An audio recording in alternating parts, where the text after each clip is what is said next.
Kia ora, New Zealand. Welcome to Sweet Chain Live. My name's Matt Drake.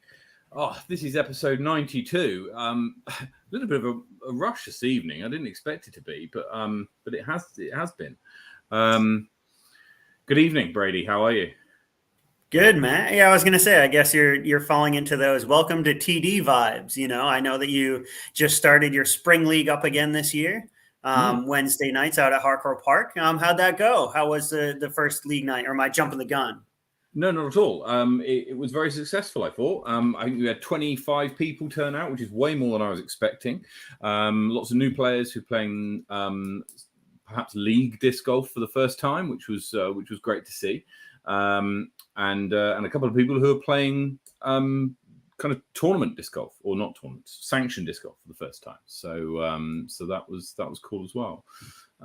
Personally, a bit disappointed with how I shot, but hey ho. And it was getting a little bit dark towards the end of the night.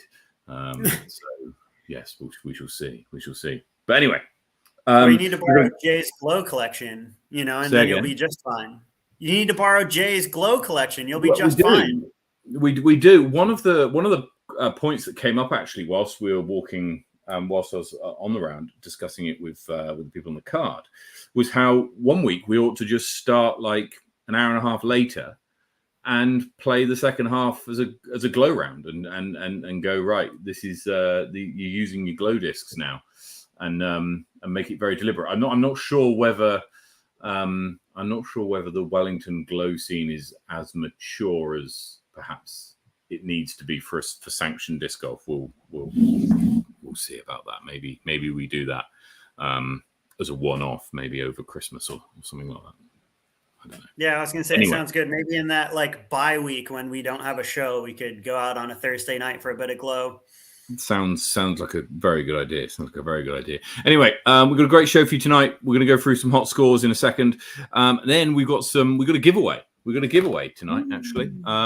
If you commented and liked the post earlier on that I sent out, then you got an extra entry, but you can get another entry tonight, and you get to win this disc. This Ezra Aderhold Nuke is up for grabs for the person who wins, and we're going to do a spin the wheel as we typically do.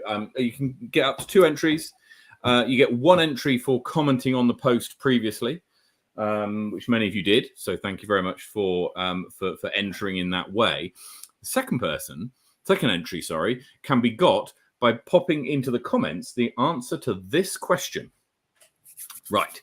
A little bit later on, we're going to be talking about the odds, the latest odds on nationals, okay, which is obviously in Invercargill in the beginning of March next year. So it's 120 days away.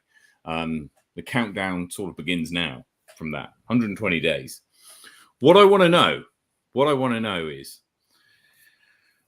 what is the name of the putter, so the disc that the winning putt will be made with? Do you think? What's the name of the disc that the winning putt will be made with? Now, you don't have to wait 120 days to see actually who gets it right. Everybody who puts a guess in will have their name in the hat. We're not waiting 3 months to do a giveaway. But I'd like to know. So if you think that that Jacko's going to take it out, then what does he putt with? A 2s, I think. If you think Levi's going to win, a Yeti Pro Aviar is coming in. P2, Connor. I wonder if that's your P2. We shall see. If you think that someone else is going to win, then find out what they putt and pop it in the comments down below. Logic, Brady being very confident there. In which case, I shall go Keystone. It's in. It's locked. It's locked in. Excellent. There are guesses. So, all you got to do is do that. A little bit later on this show, we'll do a spin the wheel when I've got some time to collate all the names up and put it in there. So it can be the disc you throw, or it could not be. But what do you think the winning putt of Nationals is going to be made with? We've got the giveaway. Then we're going to go through some results of the tournaments we've had recently. We've had a few. Then we're going to go through some rankings, and then we're going to go through some an interesting little section on pre-national odds. We're 128 days out. The data analytics team here have got together with the newly formed sports entertainment department and have come up with some betting odds for you for the first as a first round, and you can let us know what you think and who would your money be on when we've got the odds for the MPO and FPO divisions. And as we get a bit closer to nationals, we'll keep updating those odds and also extend it to some of the other divisions as well. I think there could be some. It's less tight in FPO, but it's pretty tight in MPO in places, and certainly in some of the other divisions, maybe MA40 will be the close division there. We shall have to see. Also, this is a bit of an Ask Us Anything episode. So if you've got a question for either me or for Brady that you'd like to know the answer to, then pop it down into the comments below. We'll answer any question you like about any subject, preferably disc golf related, that you would like to know the answer to. Pop it down in the comments below, and we'll have a go at answering some of those questions a little bit later. So that's just a reminder for the giveaway. What disc do you think the winning putt at next year's nationals will be made with? Excellent. Right, Brady. Enough yapping, at least about that. Take us through the North Island scores. Yeah, that's right. We're mixing it up this week. Spring is afoot, so let's go with the North Island. Berhampore out in the hills. None other than Sweet Chain's own Brady, the human highlighter Cush, coming in with a hot round of -5 this week. So good shooting to him. Well done. Out of the foreshore, Hikoikoi Reserve, we have Mark Bowman and Connor Field coming in at a -1. And up at Harcourt Park, the league is the hot round setters. So Andy Davey and Francis Orange and Richard. What is Richard's last name? McDonald. Richard McDonald. Put your scores in UDisc, Richard. Coming in at a -2 this week for the hot round. Up at Pommy, the Mighty Manoa 2, Joel Simpson slows down a little bit this week, comes in at -7, but still well enough to take the hot round. Up Lakeside Spa Park, Steve Lawson is shooting -1 on the black course. Nice shooting, Steve. And in Taranaki, Maryland's Connor McKinstry stands alone with a -4 for the hot rounds at Maryland's Reserve. Rotorua saw a few players this week, which is good to see. Martin comes in with a +3 for the hot round. And in Hastings, A. Curie comes in at +1. Up at McLaren's Falls, Brad Taylor shoots a -2 to take out the hot round for Tauranga. And then up in the Big Smoke, Henderson's full 20 sees Richard Watterson with the hot round of -14. And out at Woodhill Red, Marty DeHaas shoots a -2. Matt, take us through the South. Starting down in Invercargill, John O'Finley hits 13 under par at Queen's Park in Invercargill. Up at Chingford, it's Nils Fletcher who hits 7 under par.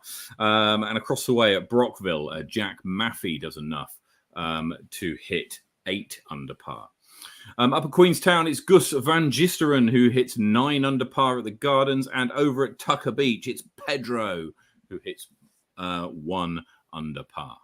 1 under par was also enough for Haydos to hit the hot score at Ely Point.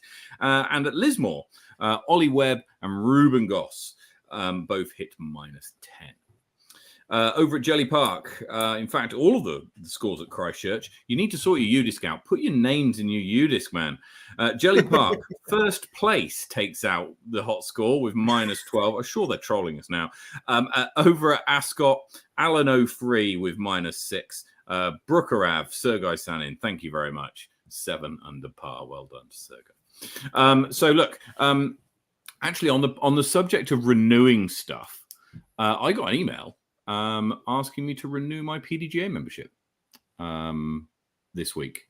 So if you want to, Renew your PDGA membership. If you do it now, it counts for. You can do it now for the whole of next year. So it's a good time to get it done. If you want to play in nationals in a professional division, I think this is right. If you want to take cash at any of the majors next year, then you've got to be a PDGA member. Is that right? A current PDGA member, like yes, for the B and A tiers. So yes, all the majors. So yeah, South Island, North Island, and nationals.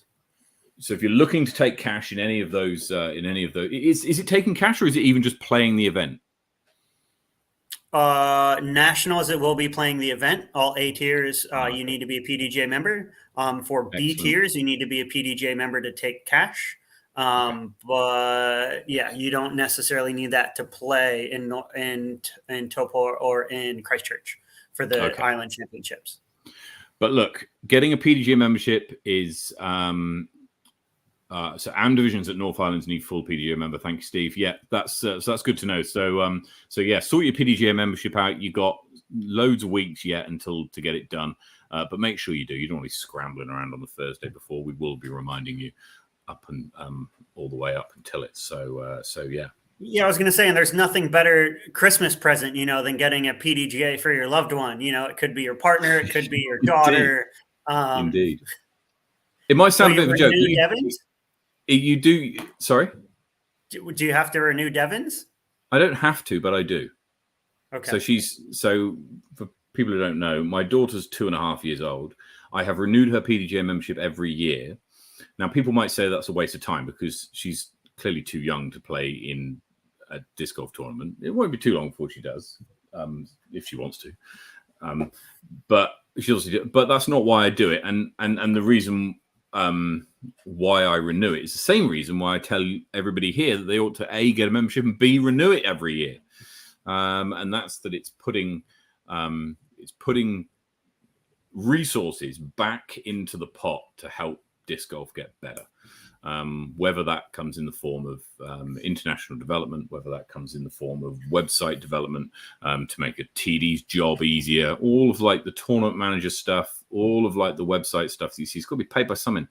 PDGA memberships go towards that as much as they go towards sorting out the majors, doing what they can at the majors, it would seem, and all of the other stuff that the PDGA do in terms of growing the sport. It's about giving stuff a little bit back, which is why, yes, Devon's membership will be renewed along with mine. I've got her PDGA card in my wallet. So yes, and you joke about it being a present. You do actually, you do get like a disc and a sticker and a bunch of other stuff. It's not just like, here, have a PDGA membership, but yeah, it's certainly something that's a good thing to invest in, I think. Anyway, right, where are we going now? We're going to results. So last week we saw the Wahitapu take place down in Lake Ohau, Generation Disc Golf event down there. Always a very well-run event. And we had our first, it won't be the first time, but it's certainly the first time that I can remember in kind of recent history where the lead has changed in the final six, So if you didn't see this, it was an incredible battle between several players. There were I'd go as far to say that really anybody in the top sort of four or five could have taken it home. So let's just have a quick look at the results in MPO a second, because what we can see here is that Ryan Cambridge took it out overall, having shot a 15, which is a 1 under par in the final six. Joseph Berry also shot 1 under, but was 3 shots behind Ryan going into the finals. But Mikey Yu shot 3 over in the final six, which put him 1 shot back. So he had a 2-shot lead over Ryan going into the final six there. Jasper van der Meer, Jaden Wilkinson, and Sebastian Faulkner, who ran away with the advanced division as he tends to be doing recently, were also those involved in the final six. So, bit of an exciting finish down in Lake Ohau, Brady. Yeah, I was gonna say, like, what can you go down to Sebastian? What was Sebastian's round ratings for MA1? So for MA1, 995, 945, and 1018. So he shot like basically 2,000 rated rounds Pretty and much, like yeah. dominated Yeah, by yeah, 9 strokes. Because it's one of those that I know that the lead up to nationals is coming, and like we talk about major season in New Zealand is coming at the turn of the year. But I'm currently, we had Kana on a few weeks ago. I'm still quite fascinated by what's going to happen with the Discmania 1 and 4. Sebastian's been very, very quiet for what, 10, 11 months now, arguably. And then he's like up until like the last couple months, like he's been kind of quiet, not much on social, like COVID had a little bit to do with that, and I know that he was kind of staying away from gatherings and that kind of stuff, but he's certainly making a stand, as it were, kind of towards the end of this fiscal year anyway. And so, it'll be interesting with the few tournaments coming up, is this, even though it's, he's playing MA1, he's still winning a division, he's still throwing 1,000 rated rounds, so he's still arguably doing what he needs to. So guess where he came last year at Wahitapu? Guess where he placed overall out of all males last year? Where did he place? 10th. 28th. Whoa. Really? 28th last year. Yep. Yikes. Yep. He came 28th last year. And this year finished what was it, 5th, 6th? At least 5th. He came 5th. So ahead of Jaden Watson. So improvement. Yeah, massive improvement. So he had a Wahitapu where he finished 28th. Then, as you say, a little bit of a blank spell where we didn't see him for a while. Then came back 10th at Lismore, 9th at Sub-Zero, 8th at Timaru, 8th at Tucker Beach. All of this is slowly improving. 11th at Armageddon, 4th at Twizel. And then you start going, okay, so now he's making his way into a position where people are talking about him for lead card. People are talking about him to potentially podium or to win. And then 5th this weekend in a stacked field. So yeah, I mean, it's going to be great to see how this progresses. What events he's got coming up. So he's playing in the Bros for Chains Charity Classic. We'll come on to that, and next week we'll do a bit of a preview of that show of that tournament, because that's going to be a crackerjack down in Christchurch, and then the 3 big ones next year. So, so that was Sebastian playing in advance still. I know that he's registered for Open at Nationals, but advanced for South Island Champs. I think I've got that the right way round. So this is South Island Champs, and he's registered for Open. Sorry, it's the other way around. But for Nationals, he's registered for MA1. Yeah, it's probably doing the same thing I am. So like with it being a B tier, you can still accept merch rather than cash. But with it being the A tier for Nationals, to keep your AM status, it's just easier because you have to decline cash outright and no merch. Well, you bring up a good point to kind of go back to the Open division that you haven't seen in a long time, that the final shootout of finals, as it were, decided a winner. Compared to my long history in the sport in New Zealand, the Super 6, this happened quite a bit. There was a lot of kind of shuffling going on, and you could kind of hunt people down. So that classic, this is a great example of, Ryan even talked about it. I chatted with him after his win and, congratulating him. And he said, he kind of stole one from Mikey, that he was 2 strokes back going into this, like this Fab 5 shootout or the Big 6 shootout or whatever. Morgan, please correct me in the comments, because I know you're watching when your internet chimes in. What are your thoughts on like having a finals and having that decide winners and that kind of stuff? Do you like it? Do you not like it? Do you think it's a good format? Do you like that kind of extra few holes, or do you think everyone should have a final 9 and a finals to be able to improve their score? Well, I think I've spoken about this before, but I'll for anybody who can't remember, or wasn't watching, it reminds me a little bit of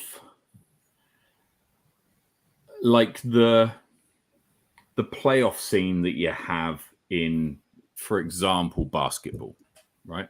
And we'll use the NBA as an example because it's quite an exaggeration, right?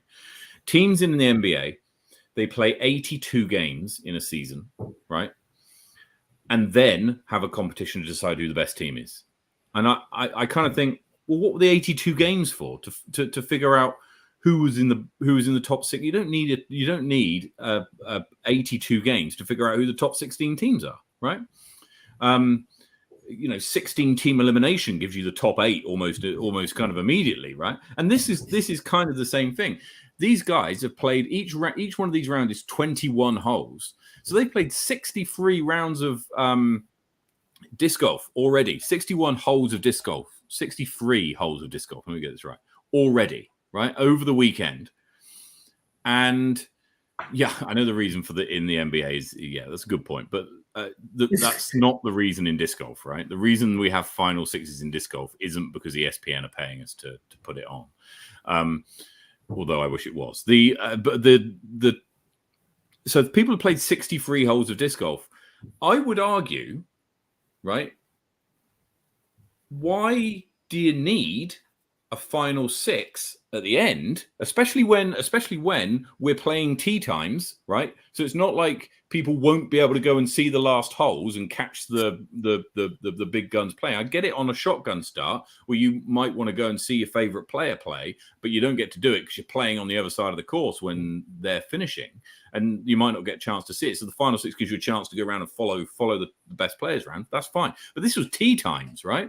So if you started your round at, I don't know, 8:30 in the morning, you were probably done by about 11, and you could go around and watch the full card.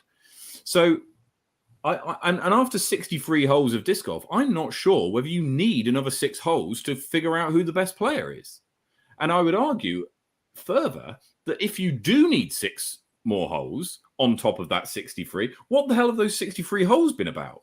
I mean, are those 63 holes good enough? The whole point of a disc golf tournament is to set up something which tests players to figure out who the best player is, right?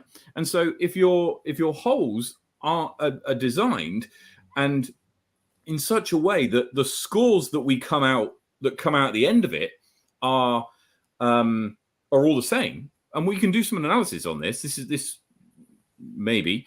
We could perhaps do some post-tournament analysis where you can look back and go which holes are the best holes, and the best holes are the ones which give score separation, right? Where you've got a more or less even number of people getting bogeys, birdies, birdie or better, bogey or worse, and pars, right? So you've got separation of scores and players.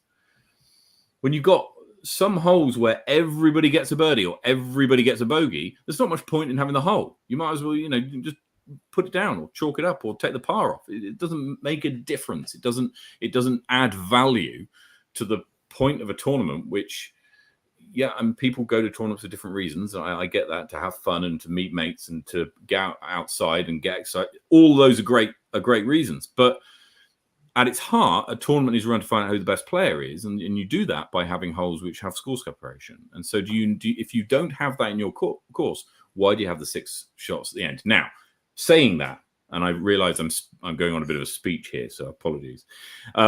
Saying that, it's a bit of fun, right? And like getting everybody together at the end. And I know Wahid Tapu's done it for years.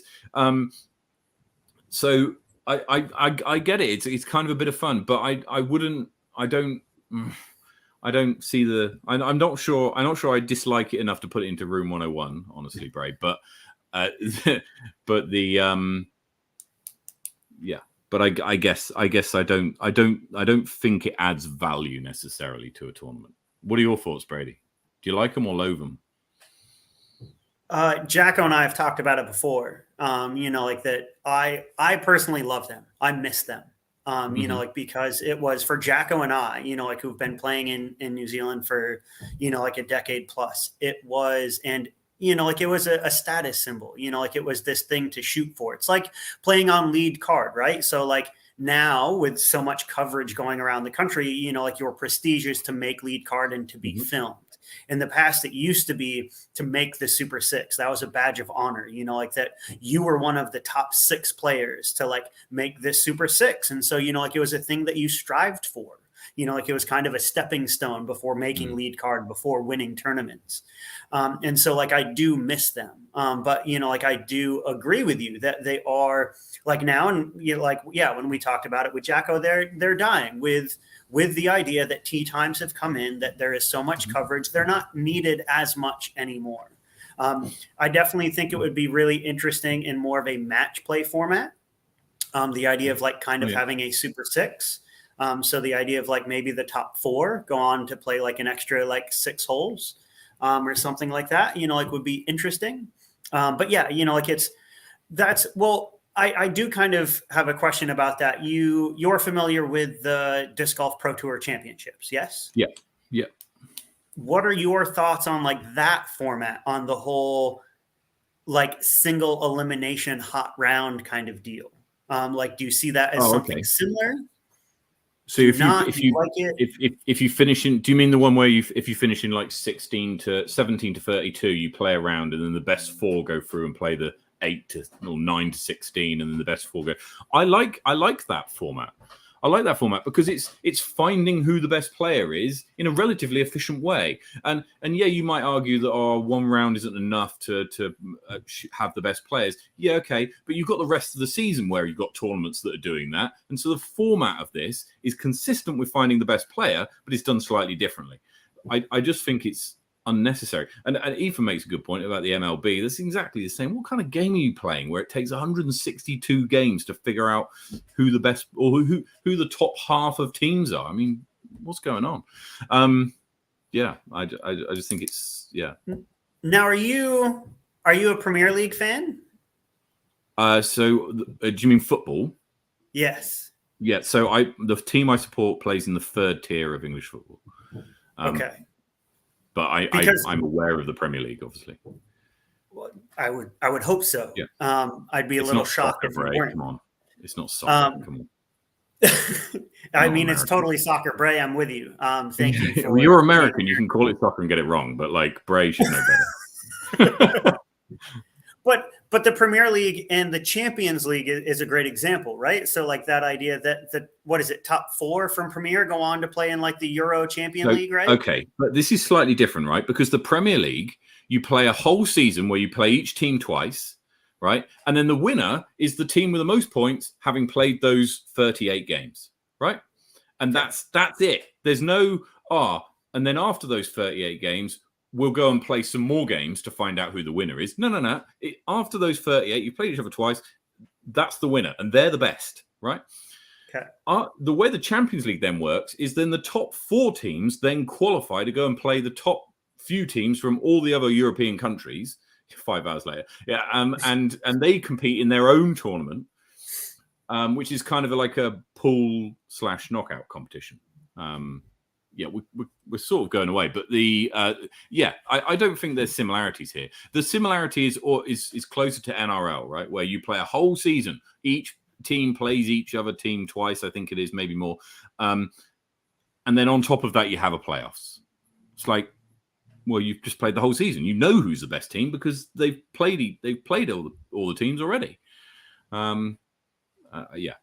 So then, okay. So, well, we can bring this back to disc golf. Like, I like this discussion. Please do. So, like, this idea of, and I talk about and ask it all the time, like, what's more important to you? And like, Matt, I'll ask you this question of like, winning nationals in Invercargill. Is that more important? Does that make you number 1 in the country? Like Paul Macbeth, he won the world championship, right? He's a world champion. Does that make him the player of the year? Or Ricky Wysocki, who won 5 events, including the Pro Tour Championship, other elite series, and he was the tour champion as well. Like, what's more important? Like, what would you personally rather win? What is more important to you in deciding? Me? Yeah, you personally, Matt Drake, best player in New Zealand is decided by. I'd rather win New Zealand Nationals than the New Zealand Tour, and I'd rather win Worlds than the Tour Championship. So why? So like, because you just talked about Yeah, but you're not. It's this format. It's this kind of conflated format of there's a competition to decide who the best player is, and then at the end of that, when you've decided who the best player is, we'll have another few holes to decide who the best player is. That's the bit I don't think is necessary, and that I think is kind of it's not a waste of time, because there's obviously great reasons to have it, and who wouldn't want to spend a few more probably an hour or so watching some great players throw some disc golf around Lake Ohau. So it's going to be an experience, right? You're gonna enjoy it either way. So it's not a slight on anyone. I don't really mind if you do it. But I probably wouldn't do it myself if I was organising a tournament. I probably wouldn't put one in as a thing. Did you watch Jake Paul Big Money versus Skins? Sorry? Did you watch Big Money Skins? I didn't. OTB but again, different format. It's a different format. Well, and that's okay. It's okay to have a different format. If you're going to go, this is the way in which we're going to decide the winner, then that's fine. But this is like putting two different ways together, and I'm not sure whether that's necessary or not. What I wanted to highlight about the Big Money Skins is because yes, a very interesting format. Arguably, the coverage was greatly lacking compared to skins matches of the past. Yeah, I heard it's a bit on. But for anyone who's played on coverage, for anyone who thinks they can play on coverage, for anyone who thinks they deserve or want or have the skills to play under pressure on camera, please watch the Big Money the skins match, because that, I don't want to give anything away, but it's pretty interesting to watch how nerves play out from some veterans and some not so veterans. So is there some chokes? I don't know. You might have to watch to find out, but I definitely. Okay, then I shall do. I haven't seen it yet, and I can believe that there are some there are some shocking parts, and I've spoken to people who've been on coverage, and talked about getting nervous in front of the camera and stuff. Honestly, I'd love it. I really want to have a go at it. Honestly, because I think it would be a good thing to do. I think my game would benefit from having done it. Also, I think it'd be a bit exciting. So any tournament directors out there who are looking to make a tour card, Mr. Sweet Chain Music himself would like to be on a feature card. That certainly wasn't a plug, but and I very much doubt that they'll delve as deep as like second or third card of MA40 to fish me out to put on coverage. But yeah, look, it's it would certainly be something that I think it would be exciting, because like nervousness and excitement are the same physiological emotion, right? So like the body responds similarly to excitement and nervousness, and it's really up to our brain as to how we interpret that physiological change, as to whether we interpret it as nervousness or excitement, that then has an effect on how we play in the large part. So I think getting more practice at interpreting those physiological changes as excitement over nervousness, I think is a good thing to practice. Yeah, well, I tell everyone that I coach, and like it's one of my personal mentalities, and it comes from, I think it was like The Last Dance, the Michael Jordan documentary, that pressure is a privilege. You know what I mean? Like that idea to be in that position, to like have those nerves. Like I remember when I was competing, yes, I know it was MA1 back in the, like me and Ryan Cambridge were competing and tied, and had a playoff hole, and there I am staring down like a 7-8 meter putt to win. And I remember that, like, I had to set up twice. It was the same, like when I won North Island Champs a few years ago now up at Wood Hill. It's a 6 meter putt. And it was the same thing. Like the idea of like setting up, going through the routine, like facing that kind of fear and anxiety, and it's like, no, it's a pressure to be in that privilege. Michael Jordan talked about it, like he'd missed 200 game winning shots in order to make or 300 game winning shots to make like 50, you know what I mean? But everyone remembers the 50. No one remembers the 300 except him. Really? And so like, absolutely. Yeah, that idea of like being in those moments, being on that camera, it's great. Yeah, I mean, and this is also a very good point, actually, about making sure you play in the right division as well. If there's anybody thinking about getting their sandbag out for nationals, then put it away, because quite frankly, pressure is a privilege, and you'll play better and be better off by playing in the correct division against people who are going to push you and be on the same level as you, or at least give you that challenge. All right. So yes, I think it's a really good point. Pressure. Yeah, I was gonna say, unless you're Sebastian Falconer, like most people are playing, like, to be fair, Sebastian's played really well in the tournaments that he has dominated this year. But the idea of, there are a lot of people there are a few of us who are kind of on the cusp of keeping AM status. I know that I'm one of them. Andrew Fleming is another one. Sebastian Falconer is another one. Even Jay and Joe, I think, are still, as far as I know, keeping AM status. So there's a few of us that, there's still that playing a lead card is still playing a lead card. There's pressure. Like if you're out the front and trying to be like a power player thinking, oh yeah, I have this in the bag. Trust me, man, 18 holes on championship level courses around this country is still a rough go, and it's as much you versus the course as you versus yourself, like battling through that mentality of staying hungry and staying attacking and, performing when the pressure is on, when it matters. Totally. Joe has cashed up. Yes. Okay. He's cashed up over nearly $1,400 actually already, which is incredible. He's only been playing for as long as he has been. Right. Let's see if we've got any other questions. Steve Lawson asked a question here. Brady, you're going to take this one, not me. Yeah, I can take that. I'll put my NZDG hat on a little bit. We're working behind the scenes to kind of polish up some communication. As you guys have seen, there have been a lot better communication this year leading up to and after events. So, saying, hey, guys, this is what's coming up this weekend. Stay tuned. Here are the channels, but also kind of congratulating those competitors, the winners afterwards and that kind of stuff. So big shout out to Andrew Fleming, our communications director. He's doing a great job this year.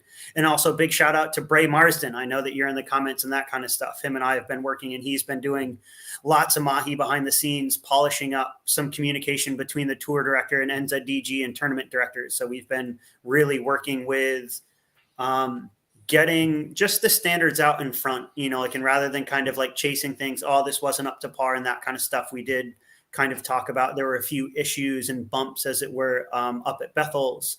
And so it's things like that we're trying to iron out and get ahead of the game and ahead of that curve. And so we've been working kind of tirelessly behind the scenes to do that. So big shout out to Bray and all the work that he's been doing as well. Sorry, I have to say, in terms of the communications, the difference is day and night between the level of communication and the quality of communication, especially following tournaments. From now to last year, for example, it's been incredible. So tip of the cap from me to you and to the rest of the NZDG board, particularly the communications director Andrew Fleming, on the quality of those comms, because it is appreciated, and it's I know it sounds obvious, right? But it's what the national governing body should do. So you're doing your job. Which is great, which is a step up, quite frankly, from what was going on previously. So very well done. Right. And then, I won't bore you with all the bookkeeping, but everyone's doing their job. So Chris and Keith, have all been working again behind the scenes to polish and be a professional board and do our jobs again. It's what we signed up for. It's what we look forward to. So keep a lookout for that. We'll keep working tirelessly behind the scenes so that you guys can shine, at your tournaments, on coverage and at your events across the country. Fantastic. So thanks for the question, Steve. Right. Let's see if there's any more questions. You got any more questions for either me or Brady? This is interesting. We don't have too many of these in New Zealand where we have field cuts for the final round. We don't have too many. And I get it, right? Because the final six is arguably a field cut, right? But it's a very fine field cut. It's not quite the cut at the cash line that you perhaps see at DGTP events. Where have you been, Matt? Is that to allow FPO and MPO to play on the same course on the same day, one after each other, because otherwise the fields would be too big? Is that the main reason they do that, or is there other reasons? The biggest one in the States is normally field size. So the idea of that only 144 people can compete, like at tee times with 10-minute intervals, like over the course of the day. Yeah. So it's roughly like 8 a.m. to 2 p.m. So usually it's so that they can play at certain times. Sometimes it's for cash cut, but honestly, the idea too in the States, they have tournaments that are like 600 strong that are playing over 5 courses. So that idea that, it reduces all of those resources to bring them into like one course. And like, as much as you say we haven't been doing it in New Zealand, where have you been? Like Hayden's done that on every single one of his events this year. So like Redstone was done that way, and Armageddon, Tauranga was done that way. I think he's done it at Topor in the past last year. So like Hayden's very notorious that for a lot of the like recreational divisions, like MA2, MA3, FA3. Yeah, but isn't that a cut by division? So going in that your division won't be playing in the last round of the day. Right, but that's the same thing as like an MPO cut, isn't it? No, it's not. Because with an MPO cut, you don't know prior to the tournament, or indeed prior to the end of the second round or the penultimate round, whether you're going to make the cut or not. Whereas going in, I'm playing MA3, so I know that I'm going to have a round on Sunday morning. Then that's me done, right? What I think we're talking about here is a cut whereby you go, I'm going to play my final round, playing the last round, and I don't know whether I'm going to make the cut or not because it's based on how well I play. And if I choke, then I might not make it, and if I play well, then I might. And so. That's I think the difference. The divisional cuts, yeah, I get it, but then that's kind of predetermined. People know whether they're going to make it or not. Whereas I'm talking about an in division cut that you don't know about quite yet, but until the round before. Yeah. No, it'll be interesting. Like I wouldn't be surprised if it starts to kind of like filter in. Again, like I personally, and arguably I should probably start hosting these events myself. I'd really love different types of events to start to filter into New Zealand. We've very kind of religiously done this. Like it must be 3 rounds, like it was 3 or 4 rounds in the past, or like 3 rounds in a Super 6. Now it's 3 rounds. Now it's 3 rounds of tee time. So 3 days. Like this idea, I love what the 1 day, 2 round events that Generation has put on, but things like match play events, things like doubles events, things like skins events, like we really haven't seen much of that in New Zealand up to this stage. And I think that those different formats might be able to introduce, some kind of different cuts and different levels of engagement in the community during those type of events. I think it'd be interesting. It'd be interesting to see that. I was wondering if this was going to come in. Right, what have we got? Connor. Thoughts on having our majors restricted to just pro divisions and MAFA1 with numbers growing in New Zealand? Brady.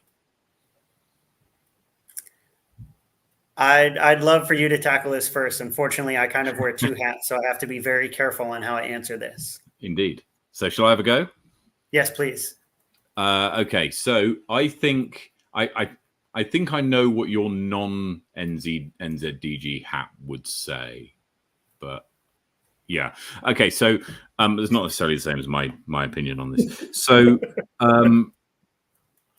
at the moment, I don't think it's necessary to split it, right? Because we're getting 260 something people to nationals, and a lot of them, most of them, are playing in amateur divisions, right? When we had a big spike of people that we saw, and you can look through our stats episode back in March. We're actually going to do another one in next March. Where you see this kind of spike of people joining disc golf during the pandemic in that kind of 2020, 2021 range. It's difficult to say whether it's happened yet or not.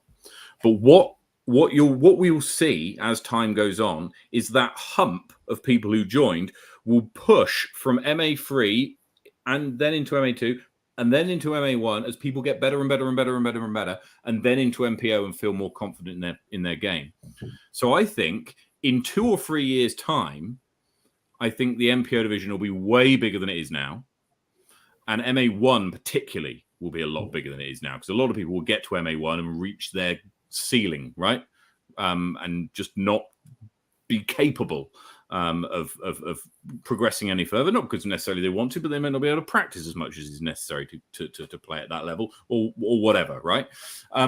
So I don't think it's now, but in a year or two, where are we, 2022? Or it's 2023. So I'd say I wouldn't be surprised if by 2025 we've got a pro / MA1, FA1 and above nationals, and maybe even a qualification element to it. I wouldn't be surprised if that's the case. But right now, the bulk of players are playing in MA2, MA3, and I think that it just needs time for that progression to happen. I don't know. Yeah. Brad's comment's pretty good. Yeah, we definitely do need a Masters Tour when the time comes to split. Absolutely agree with that. Absolutely agree. From January the 1st. Not yet. Okay. You had a theory. What was that? What do you think that I was going to say, Matt? I thought that you were going to say we're going to have a fairly... because in the past you've made comments about how it's important that the no, actually, let me see. Thinking about this, I think that you'll say right now, no, it's not something that we can or should do. What's your thoughts on this? You're correct. So like at this stage, I don't think that we're quite ready in New Zealand to split our majors. There has been some discussion of how we grow in the future. And I can let you in on that we are discussing it as an NZDG board with that hat on, of how do we grow into the future, and at what point do we need to start deciding when it comes to such thing as qualifiers, when it comes to such things as pro. And like, we kind of talk about it as this path to. So, like the path to being a national champion, what does that look like? Like a path to being to hosting a national championships from a TD's perspective. What does that look like? And so, so we've started to discuss that and to see if we can't start laying some foundations now over the next, say, year or so on how we can get there and how that progresses. I definitely think it's interesting. There have been a couple comments, like Mikey, you talked about it. What was it? Elliot Faulkner talked about it. That idea of if you just remove those divisions, people are arguably still going to register for the event, but they're just going to register in the other divisions. I think that we in New Zealand are a bit, I don't know whether it's like naive or blinded, that idea that like in the States and, arguably years ago, they did try it, that like the Disc Golf Pro Tour is one division, right? It's only the MPO, the mixed professional open division. So, women can play. USDGC is a great example. Des Redding talked about it recently. That idea that Des Redding, if she had a choice between playing like the women's championship or playing in USDGC, she played in USDGC all the time because she's like, this is one opportunity that like you hardly ever get, and I think there's maybe half a dozen women who've ever competed in the USDGC and qualified. Like Paige Pierce has been one, Des Redding, Val Jenkins, I think, Katrina Allen once, maybe. Even I think Jennifer Allen's played that once. So, I think going forward, it will be interesting if we start to kind of like split those. But I think it's still very early days for New Zealand to kind of start excluding people. And so I think that's the big thing for me, and especially as chair, that I'm trying to and want to involve everyone. I want to make events for everyone. And so, how can we go and achieve that? I want to take care of the MPO division, if you're a professional and like you sign up for open, I'd love for you to play for cash. And like, I try to do that and have been able to do that, even if it's only for like, say $100, that's still something. for some of the smaller events that I've run in the past. But I also want to take care of those MA3s. You know what I mean? I want to get out and be a part of the community, and like the competition side of things is important to some people. And so I kind of want to like harness that. And so, yeah, like there's definitely me with my NZDG hat on is, like these events for now, for everyone, and nationals should be for everyone. And I hope that we do grow to the point that we need two nationals, that we need an amateur nationals and a professional nationals. Yeah. And I look kind of forward to that day. But yeah, like you said, Matt, it's probably a few years off at this stage. Mm-hmm. You mentioned payouts there, and Mikey, you said that yes, if he with good payouts, he'd be keen. This was shared earlier on today from Disc Golf South, which is the MPO payouts for nationals next year. So if you haven't seen this post from Disc Golf South, it came out. Oh, I'm doing them a disservice. It came out earlier on this week. You probably have seen it. Yeah, I was going to say all of these payouts have been coming out like a week at a time. Where you been, Matt? Yeah, indeed. But can you sign up for Masters already? It seems like your mind's gone there, my friend. Yeah, he has. Yes, but $2,200 for the winner of nationals, $1,400 for second place, $1,000 for third, $930 for fourth, $800 for fifth, paying all the way down to 18th. Wasn't it 18th? 18th place takes $160. That's enough to cover the entry fee. So that's going to be good. And talking of nationals, shall we have a look at some our latest rankings and some odds? So this could I don't know. You know what? I'm fascinated. Here you go, Matt. Here's a question for you. Do you think that, so they've posted for all their professional divisions, do you think they're going to post for all their amateur divisions as well? Do I think they're going to post what? Sorry. For nationals. Oh, what the payout, what the prize packs are, or whatever. I hope so. It'd be nice, wouldn't it? Because what are you registered for nationals? Okay, so I'm registered for MA40. However, I'm likely, with Bray's kind permission and an extra $40, going to change that to MP40. The reason is that I'm staying in a house with 3 other players. They won't mind me naming them. 4 other players, actually. Was it 3? Brett Carlisle, Phil McLeod, and Young Hart, who are all playing MP40. And I'm damned if I'm going to be staying in a house playing with those 3 and playing MA40 whilst those guys are playing MP40. So no. Yeah, who's sandbagging now, Matt? Indeed. So no, I shall go up to MP40, and if I win some cash, I shall take that cash to the bank. I very much doubt I will. But maybe if it pays out to 18th, I might. But yeah. Well, no, they've already posted. Bring it up. It should be on Facebook. They posted what MP40 is getting. I think top prize is like $1,000 or like $1,500. Oh, okay. All right. There we go. MP40 paying down to 9th. Whoa. I still haven't got a chance because that's so far. That's 9th place would be, it's still ludicrous. But yes, I need to change my registration. So I shall be doing that presently, and putting myself into MP40. And the same applies. But Christchurch is a bit different. Because I'm already in MPO for Christchurch. And that's different. But then it's a different tournament. Well, here you go, Matt. I'll sweeten the deal. So if you cash if you cash an MP40, which is top 9, totally doable. Okay. First drinks on me. Okay, all right. That sounds very kind. I'd be incredibly surprised if I came anywhere near 9th place. Just let's just have a quick look to see how many people are in that division currently. 23 people are in that division, and all but 4 of them are rated higher than me. So I'd have to play a lot better than my current rating would suggest. So I don't know, fair play. It's going to be a challenge, right? To all of our viewers out there, if you think that in the next 120 days, Matt can improve to the point to make cash at nationals, leave a $sign in the comments below. Yeah, and I shall save the comment list and come and collect. So yeah, if you think Matt can cash, leave a $sign in the comments below. I think the comments are broken on the thing. No, you put that in there. That doesn't count. Right. Anyway, let's move on. Now we're going to go on to the power rankings.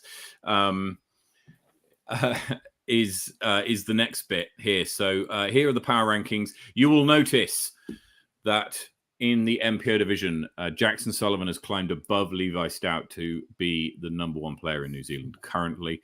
Other movements, big movements. Ryan Cambridge's win at Wahitapu lifts him 3 spaces up to 5th. Mikey Yu's 2nd place was enough to lift him 1 space up to 4th. Jasper van der Meer moves 4 places up to 8th, and the other big movers in the top 20 are Sebastian Faulkner and Mark Dacketh, who both move up 8 places. Sebastian Faulkner finding himself into the top 10. Big shout out actually goes to Jay Pukepuki, who was the biggest mover over the last few weeks of tournaments, who moved up, 74 places from 114th to 40th. So congratulations to Jay Pukepuki. Over on the FPO side, very little change in the FPO division in terms of who's going to take in terms of the rankings. Tournaments in the FPO division have been pretty much going according to what the rankings would suggest of late. In fact, we can give you some stats on that. It's correctly predicted the top 5 in each it's been pretty correct on its predictions in the last few weeks in terms of who's going to win, etc. So that means that the rankings don't really change a great deal. Right, now on to some odds. Now, so the odds that the team have put together for nationals, they're a future forecast. It goes way out, or 128 days out, and is based loosely on the power rankings that you see here. And the odds are only I've only got odds for the people who are playing in New Zealand right now, right? So I can't give odds on Dylan to win the FPO division, or for Cassie to win the FPO division. I can't give you any odds on that simply because I don't have enough data. I don't have enough data points. But here we go with the nationals tipping. Currently, Jackson and Levi odds of 4.5 and 5.1 to 1. Then you've got a next bunch of Jay, Ryan, Joe, and Simon Feasy before the odds push out to Jasper van der Meer at 20 to 1, Callie at 30, Connor at 33. And then Mark, Ben, Ethan, David, and Ashton all between 33 and 50. And currently in the FPO division, Hayley Flintoft is the odds-on favourite to take that out at 1.2 to 1. Leanna at 4 to 1, and Michelle at 7 to 1. Brady, any thoughts? Many.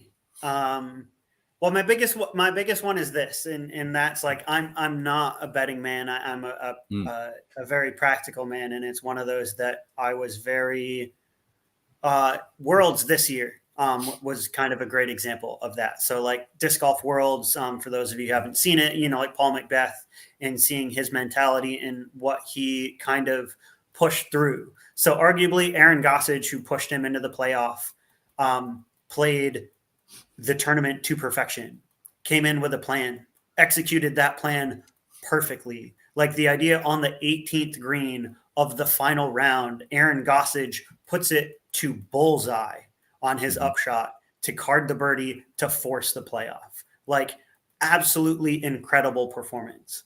But the will to win, the determination to win. Arguably, I would say if we did this tipping for Disc Golf Worlds, Ricky Wysocki would have been up the top, probably in a 2 to 1, a 3 to 1 kind of odds. Like, and Paul probably would have been around that 5 mark. So like there's part of this that like Paul very specifically talks about it, that his for whatever reason, his mentality, his desire to win majors and on the big stage is different and gives him an edge. So like my kind of question or like my curiosity is in this, you know what I mean? Like who wants it more? The great example was like last year. If you watch Nationals coverage, watch hole 12. Watch hole 12 of the final round. Jay threw a shot into the trees, had to chip up to circle's edge. He's looking at this death putt for par. You know, Levi has a putt coming up the hill from around circle's edge as well. Without hesitation, without even thinking about it, Jay sinks a putt. Levi hits cage low, one shot swing to Jay. I believe it tied them up. At that point, I knew Jay was going to win. And that's with, 4 or 5 holes left to play. And I'm just like, Jay has it. Like his mentality, his tenacity, his confidence, whatever you want to call it, that star power was there that day. So like, where does that factor into your tipping and that kind of stuff? Does it not? So it doesn't directly factor in. And the reason why it doesn't directly factor in is because it's very difficult to quantify it. It's very difficult to quantify all those different things that you talked about, the difference in mindset, the difference in emotions, the difference in pressure that people feel and all that kind of stuff, right? Really, really, really difficult to do that. However, what it does do is it takes into account all of the previous tournaments that these players have played against each other and against others, and takes into account that all of these players have played on league card. All of these players have won tournaments. Jackson, Levi, Jaden, Ryan, Joe, Simon. They've all won tournaments. And everybody in that this year, in very recent time, that's the top 6 who are kind of, they're the favorites, if you like. If you're looking at this, it's not a 2-horse race. It's a kind of a 6-horse race almost at this point. And then you've got a bunch of other players who have shown a very strong capability to get into that lead card and to get into those powerful positions. So it doesn't, but then it doesn't in the same way the odds for like any other kind of sporting event kind of take it into account. Now, bearing in mind that that my sports entertainment and data analytics team are very inexperienced when it comes to producing betting odds. And so you've got to give them a little bit of, cut them a little bit of slack here. We've not quite opened a book on this yet. We're not that confident to be able to, well, it's illegal, but we're not that confident to be able to run a book, albeit under the table on this. So it's not something that we would, that we would get into. At least not for money. I'll just leave that one there. And so, yeah, I mean, that's doesn't really answer your question, but then, yeah, that's what it is. Vaughn, in terms of the trifecta, depends on who you're picking, bro. The odds will work in pretty much the same way. I'm offering probably quarter odds on finishing the top 4. And probably, yeah, quarter odds on finishing in the top 4. So yeah, take the odds you see on screen divided by 4, and that's the odds that person will make the top 4 of the tournament. So yeah, if you want an each way bet, that's what you'd see. Yeah. So yeah. Anyway, what we're going to do is we're going to keep track of this, and we'll show you how each of the movements go. What this does do, and you'll what you'll see is that the odds are pretty short, and they get very long very quick. So like yeah, the chances of me winning nationals, for example, would be thousands to 1, and so that's, everyone here would have to get COVID or something, and there would in order for anything like that to happen. In the ladies division, sorry. Well, I kind of want to, at some point, the data analytics team, I'd be really interested to see power rankings versus PDGA rating and like how that like matches up. I think that would be pretty neat in the idea of whether it's for the tournament or just kind of overall, of like, oh, the PDJ has this person rated highest, so theoretically they should win, right? But the power rankings, do they agree with that statement? Do they not? And then at the end of the tournament, okay, what did power rankings say? What does the PDJ say? What did actually happen? You know what I mean? That'd be kind of interesting to look at for an event. So the data analytics team can put together the tipping here is based loosely on the power rankings, and the power rankings are as much a predictor of who the algorithm thinks is going to win as much it is a reflection on who the best player is at a particular time, right? Because if you're asking the question, if you're asking the question, who do you think's gonna win? Who do you think the best player is right now? You're essentially also asking in the same breath, who's going to win the next tournament if they were to play on kind of an even playing field and on a neutral course, etc. And so those two questions are kind of answered with the same answer with the power rankings. And I do know what the success rate of the power rankings is in terms of, how many people of the top, group does it correctly predict. And if we take Wahitapu as an example, it correctly predicted 3 of the top 5. So it predicted that Jay would finish first, he finished 6th. It would predict that Joe would finish 2nd, he came 3rd. It said that Mikey would come 3rd, he came 2nd. It said that Callie would come 4th, he came 11th, and Ryan would come 5th, and he came 1st. So it got 3 of the top 5 right. It got 8 of the top 10 right. Okay, so the only 2 that it didn't get right there was Hemi had a tough time of it, and Callie were the only 2 that it got wrong there. And in the top half of the field, so of the male players, sorry, in the top 21, I should say. Is that right? No, I haven't got that right. Sorry. No, I can't give you the top half. I haven't got that calculation here. But in the terms of the top 10, it's picking 7 or 8 correctly each time. And yeah, that's not the winner, but in a lot of times it's picking the winner correctly. It picked the correct winner at Twizel, at Bethels, at Armageddon, at Frizzy for Lizzie, at Nocturnals, at Confluence, at Midwinter. There's obviously a handful of tournaments in between, but it's predicted the winner in each of those cases. So it's it's okay. And maybe when we get a bit closer, when we get a bit of a quiet week, we'll do a little bit more of a stats kind of breakdown, because there are some stats fans out there, so I've heard, and we'll go into a little bit more detail. Well, I was going to say, I think it's about time we need to spin a wheel. We need to spin 2 wheels. I was going to say, Hosker is coming up this weekend. We have to pick a theme round, don't we? It is. We do need to pick a theme round. Actually, so I've been a bit lax on the Hosker in the themed round. So what I want to know what 3 options should we offer as a themed round. The first 3 answers will go into the spin the wheel, and we'll spin based on those 3. So put into the comments, what should the theme round be? The first 3 comments that come through, they're the 3 that will go into the wheel, and the 3 that will get spun, and then the winner will win. I'm not going to be there this week, so Stuart Clark has very kindly agreed. Bag swap is in to TD the event for me. So thank you very much, Stuart.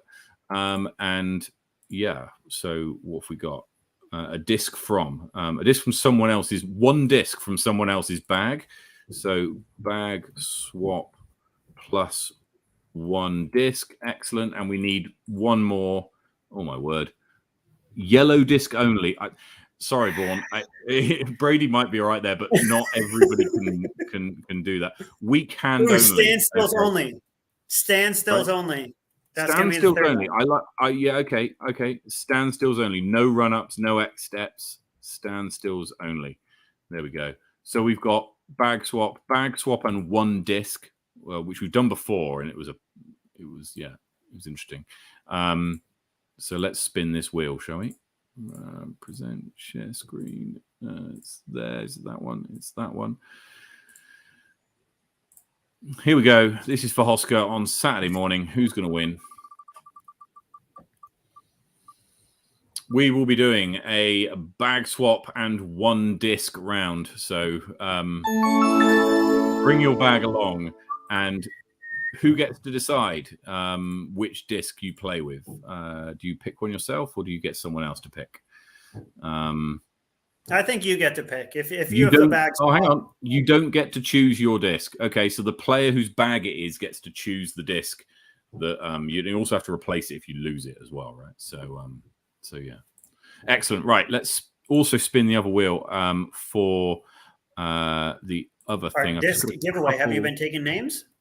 I have, but if you could give me about 2 more minutes, I'll just confirm that I've got all of the entries here. I think I do.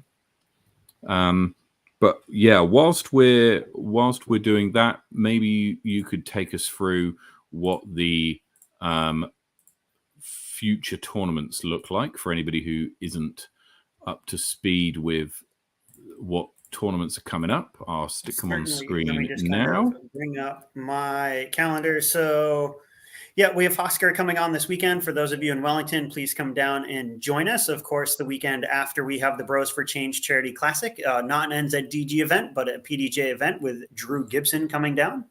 So don't forget to get out for that. Towards the end of the month, we have the Temuka Hustle and the Fault Line Fury. Both of those, Temuka still has spaces left. Fault Line is out. Day at the Lake is down at Tiana, is another one-day event thanks to Generation Disc Golf. We have Gecko Disc Sports putting on the Christchurch Fling after that in December. And the Egg Monster, Taranaki Disc Golf, is putting on their first event with the help of yours truly. So come join us up on Taranaki at Inglewood. It is going to be a gorgeous weekend.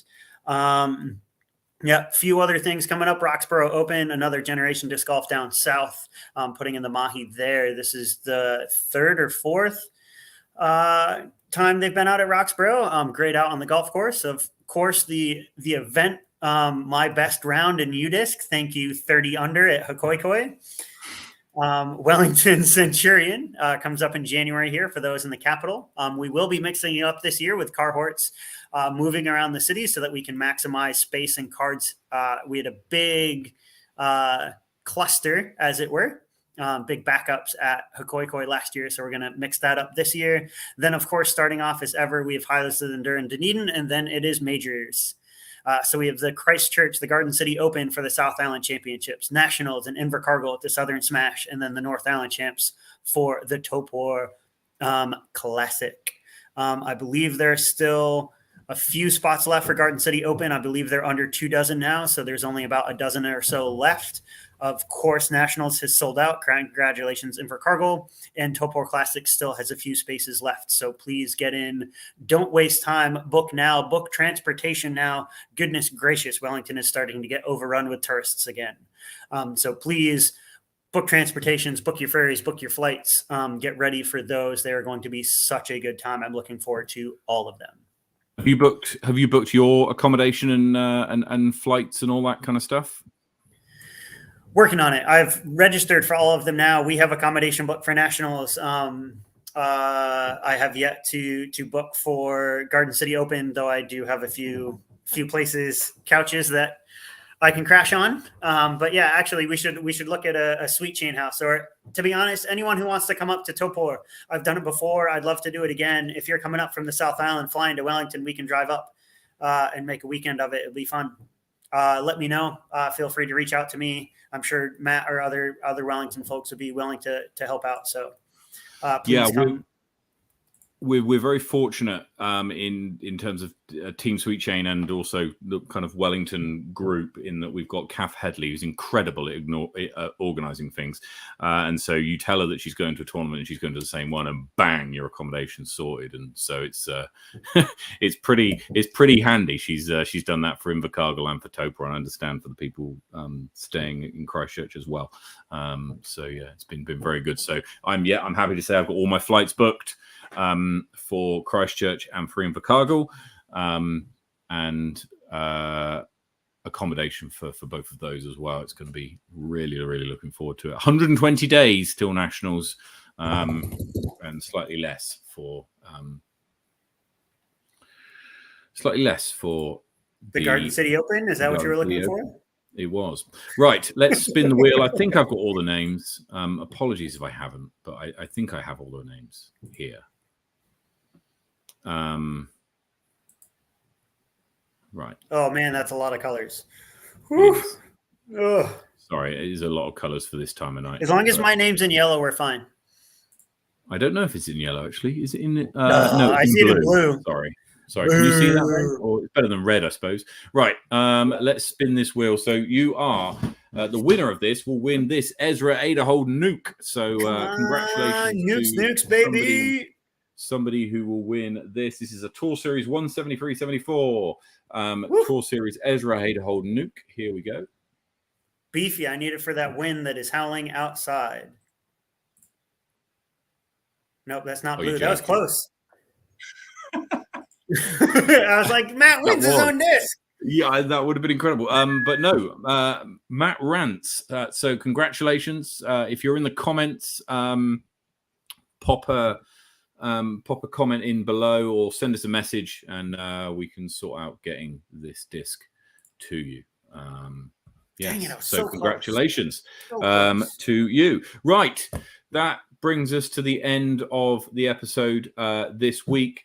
Next week we'll be previewing the Bros for Chains Charity Classic, which is going to be an incredible tournament. So we'll look forward to seeing you there. But wherever you're playing disc golf, take it easy, play well, get some birdies, and we'll see you next week. Cheers.